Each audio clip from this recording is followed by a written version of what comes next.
आणि त्यामुळे त्याला थोडा कालावधी लागला. त्या कालावधीमध्ये कधी शिंदे साहेब नाराज, कधी अजितदादा नाराज, कधी कोणी नाराज. आता माध्यमांनाही दोष देता येते, त्यांना 24 तास चालवायचं आहे, त्याच्यामुळे बातमी मिळाली तर ठीक, नाही मिळाली तर बनवावी पण लागते. त्याच्यामुळे त्यांनी आपल्या जे काही कधी कधी आम्ही लोक बातम्या तयार करतो, तर त्याच्यामुळे ते आपल्या बातम्या तयार झाल्या. पण मला असं वाटत नाही की फार काही म्हणजे त्याच्यामध्ये अटी शर्ती टाकल्या, आडेबडी घेतले. शिंदे साहेबांनी ते तात्काळ स्वीकारलं. नाही, पण दिसताना परसेप्शन असं झालं की उद्या सांगेन, उद्या सकाळी सांगेन, उद्या दुपारी सांगेन. आणि अजितदादांवर मात्र तुमचा प्रभाव खूप होता. ते म्हणाले की यांचं काय असो ते असो, मी मात्र शपथ घेणार आहे.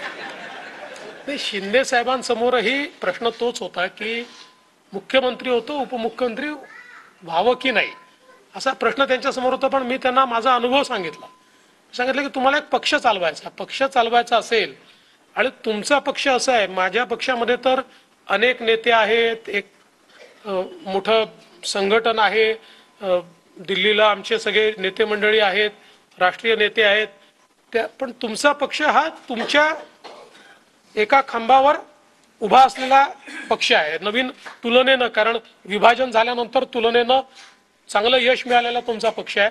अशा परिस्थितीमध्ये तुम्ही बाहेर राहून हे चालवणं कठीण जाईल, त्यामुळे तुम्ही सरकारमध्ये आलं पाहिजे. ते त्यांनी मान्य केलं. आता काय असतं बघा, जसं तुम्ही म्हणाल ना माझ्या चेहऱ्यावर हास्य नेहमीच असतं, ते फार क्वचित असं असतं, तसं त्यांच्या चेहऱ्यावर फार कधी हास्य नसतं, तुम्ही जर बघितलं असेल.